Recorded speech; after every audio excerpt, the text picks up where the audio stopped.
हाँ, तो प्यारे बच्चों, अब मैं आज का जो हमारा ये टॉपिक है उसको शुरू कर रहा हूँ और फिर हम अपने हर दिन की तरह आज के अपने टॉपिक में चलते हैं। आप इसको ध्यानपूर्वक सुनें और समझें। और आज का हमारा जो टॉपिक है ये है संधारित्र में संचित ऊर्जा कि जब संधारित्र को क्या किया जाता है, उसको आवेशित किया जाता है, तो आवेशित करते समय उसमें कितनी एनर्जी स्टोर होती है वो हमें ज्ञात करना है। ठीक है ना? तो उसको कितनी एनर्जी स्टोर होती है वो ऊर्जा हमें ज्ञात करनी होती है। तो कुल मिला के उसमें आवेशित करने में जितना कार्य किया जाएगा वही कार्य उसमें उसकी स्थितिज ऊर्जा के रूप में संचित हो जाता है, जिसको कि संधारित्र की संचित ऊर्जा कहते हैं। और इसके लिए मैंने क्या कर दिया, देखिए ये संधारित्र की एक प्लेट है, ये पूरा एक हमारा जो अरेंजमेंट है ये संधारित्र है, जिसमें कि ये प्लेट ए है जो कि क्या रहती है, धनावेशित, और ये प्लेट बी है जो कि क्या रहती है, ऋणावेशित। ठीक है, और इसमें ये जो विद्युत क्षेत्र बनेगा वो प्लस से माइनस की ओर, तो ये विद्युत क्षेत्र है, प्लस से माइनस की ओर ये विद्युत क्षेत्र दिखाया गया है। ठीक है, तो इस पहली वाली प्लेट पे जो आवेश है वो कितना है, प्लस क्यू, दूसरी वाली प्लेट पे जो आवेश है वो माइनस क्यू। तो ये एक संधारित्र को मैंने यहाँ पे क्या कर रखा है, ड्रॉ कर रखा है, जिसकी दो प्लेटें दिखाई गई है। तो संधारित्र का मतलब हो गया चालक। कहने का मतलब है कि किसी चालक या संधारित्र को आवेशित करने में जो कार्य करना पड़ता है वही कार्य क्या कहता है, उसमें उसमें ऊर्जा के रूप में संचित हो जाता है। यही मैंने आपको बताया था कि संधारित्र को आवेशित करने में जो कार्य किया जाएगा वो क्या कहलाएगा, संधारित्र की ऊर्जा, संधारित्र की ऊर्जा। अब इसके लिए हमें सूत्र निकालना है, वो हम कैसे करेंगे, तो हमने इसके लिए करना है कि संधारित्र को आवेशित करने में किया गया कार्य ही संधारित्र की ऊर्जा कहलाता है। तो बात हो गई है, यदि आवेशित संधारित्र की एक प्लेट को आवेश दूसरी प्लेट तक ले जाया जाता है, आवेश को हम एक प्लेट से दूसरी प्लेट तक ले जाया जाता है, तो क्या हो जाता है, संधारित्र अनाविष्ट मतलब क्या हो जाता है, अनचार्ज, क्योंकि पहली वाली प्लेट से चार्ज को दूसरी वाली प्लेट तक ले जा रहे हैं, तो क्या हो जाएगा, वो अनाविष्ट हो जाएगा। ठीक है, इस क्रिया में जितनी ऊर्जा प्राप्त होगी, जो ऊर्जा इस क्रिया के दौरान प्राप्त होगी वह क्या कहलाएगी, आवेशित संधारित्र की ऊर्जा कहलाती है। क्या कहलाती है, आवेशित संधारित्र की ऊर्जा कहलाती है। इतनी बात ये आपको समझ लेनी चाहिए कि संधारित्र में संचित ऊर्जा का मतलब क्या है। ये इस लाइन से क्लियर हो गया, और जो हमने यहाँ पर ये आपको ये लिखा दिया है, ये बता दिया है, तो इससे ये चीज़ क्लियर हो जाती है। अब इसके लिए हम क्या कर रहे हैं भाई, इसके लिए हम कर रहे हैं, हमने कहा कि हमने जो संधारित्र है उसका जो प्रारंभिक विभवांतर है, उसका जो प्रारंभिक विभवांतर है वो कितना है, V। प्रारंभिक विभवांतर कितना है, V।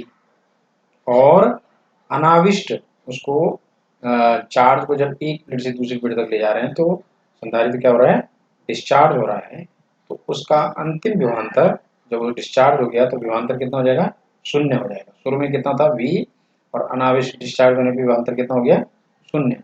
तो अब औसत विभवांतर कितना होगा, शुरू में विभवांतर V था और जब उसको डिस्चार्ज किया तब विभवांतर कितना हो गया, शून्य। तो औसत कितना होगा, औसत विभवांतर मतलब प्रारंभिक विभवांतर, ये प्रारंभिक विभवांतर V है और अंतिम विभवांतर 0 है, तो इन दोनों को जोड़ के और बटे 2, क्योंकि 2 है ना, तो औसत निकालते हैं, तो औसत विभवांतर आ गया इतना, तो हल करके कितना है, V बटे 2। V अपॉन 2 क्या है, ये है औसत विभवांतर, ये क्या है, औसत विभवांतर आ गया। अब हम क्या कह रहे हैं कि यदि संधारित्र पर कितना आवेश है, Q, संधारित्र पर कितना आवेश है, Q, और इस आवेश को एक प्लेट, जो ये Q आवेश इसको क्या कर रहे हैं, एक प्लेट से दूसरी प्लेट तक ले जा रहे हैं, तो उस दौरान जो ले जाया जा रहा है कितना कार्य करना पड़ रहा है, वही कार्य क्या कहलाता है, संधारित्र की ऊर्जा कहलाती है। ठीक है, तो ये इस विभवांतर के द्वारा आवेश को एक प्लेट से दूसरी प्लेट तक ले जाने में जो कार्य किया जाता है वो उसकी क्या कहलाती है, स्थितिज ऊर्जा। अब हमें पता है, क्योंकि सूत्र क्या होता है यहाँ पे अगर मैं लिखूं तो V बराबर होता है W/Q। V बराबर क्या होता है, W/Q। W बराबर कितना हो जाएगा, V गुणा Q। W बराबर कितना हो जाएगा, V गुणा Q। V क्या है, विभव या विभवांतर, और Q क्या है, आवेश। W और W बराबर आ गया, किया गया जो कार्य है वही उसकी ऊर्जा है, और ये कितना होगा, आवेश गुणा औसत विभवांतर। ये किससे आया ये सूत्र, ये सूत्र आया विभव की परिभाषा से। विभव की परिभाषा से ये सूत्र बनता है, क्योंकि विभव की परिभाषा में आता है V बराबर W/Q। तो वहां से क्या जाएगा, W बराबर V गुणा Q। ठीक है, तो ये इतनी ऊर्जा इसमें आ गई। अब मैं क्या कर रहा हूँ, ये मान है देखिए बराबर, आवेश कितना है, आवेश है Q, आवेश कितना है Q। औसत विभवांतर कितना है भाई, औसत विभवांतर है V/2। तो औसत विभवांतर आ गया V/, तो कितना आया ये संचित ऊर्जा, U बराबर कितनी आ गई, U बराबर 1/2 QV। संचित ऊर्जा कितनी आ गई, U बराबर 1/2 QV। ये कितनी बार समझ में आए। अब हमें जो कि पता है, संधारित्र की जो परिभाषा है उसका जो सूत्र है वहां से Q बराबर कितना होता है, Q बराबर होता है CV। Q इक्वल टू कितना होता है, CV। यहाँ से Q के मान को यहाँ पुट कर देंगे, कितना आ जाएगा, U बराबर 1/2 आ गया, Q की जगह क्या रख दिया, CV। Q की जगह क्या रख दिया, CV, और ये भी ऐसे ही आ जाएगा। तो कितना आ जाएगा, U बराबर फिर 1/2 और C और V into V, V square हो गया, कितना आ गया, 1/2 CV स्क्वायर। संचित ऊर्जा कितनी आ गई, एक तो ये आ गई, एक तो ये सूत्र बन गया ये वाला, और दूसरा कौन सा सूत्र बन गया, ये वाला। एक तीसरा और बनेगा, V बराबर, V का मान अगर मैं यहाँ से निकालूं तो V का मान कितना आएगा, Q/C। यहाँ पर V का मान रख दीजिए, U बराबर आ गया 1/2 C, और V का मान रख दिया, V का मान रख दिया यहाँ से Q/C। ये रख दिया Q/C। अब ब्रैकेट में रखेंगे क्योंकि इसका वर्ग है। अब इसको खोल दिया तो ये 1/2 और Q इंटू Q स्क्वायर, और ये C स्क्वायर आ गया, C स्क्वायर से एक C कट हो जाएगा, है ना। ये सूत्र है, ये सूत्र है, क्योंकि V बराबर क्या होता है, Q/C होता है, उससे ये चीज निकाली गई है। अरे बात सुन, तो उससे ये ज्ञात किया, ये कितना आ गया, U बराबर Q²/2C। तीन सूत्र आ गए हैं, ये एक ये वाला है, दूसरा ये वाला है, और तीसरा हमारा जो सूत्र है वो ये है। इसी डेरिवेशन को आप दूसरे तरीके से हम इंटीग्रेशन मेथड से भी कर सकते हैं। ठीक है, दोनों एक जैसी हैं, लेकिन ये आपको ज़्यादा आसान पड़ेगा, खासकर जिनकी बायोलॉजी है उनके लिए ये ठीक रहेगा, और नहीं तो दूसरा हम इंटीग्रेशन वाला मेथड से इसको कर सकते हैं। तो ये हमारा कुल मिला के ये सूत्र बन गया, U बराबर 1/2 QV, एक सूत्र ये है।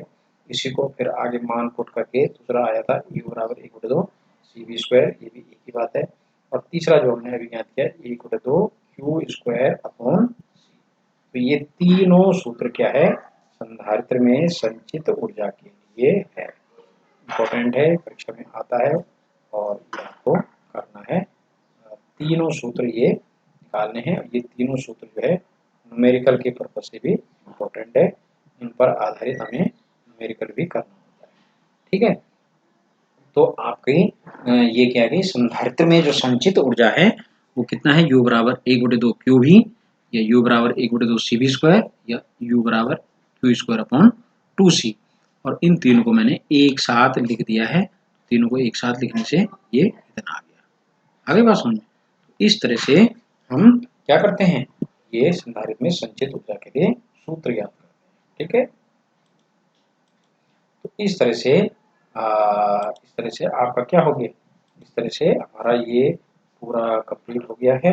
अब इसको आप अपनी कॉपी में कर लेंगे, पूरा ये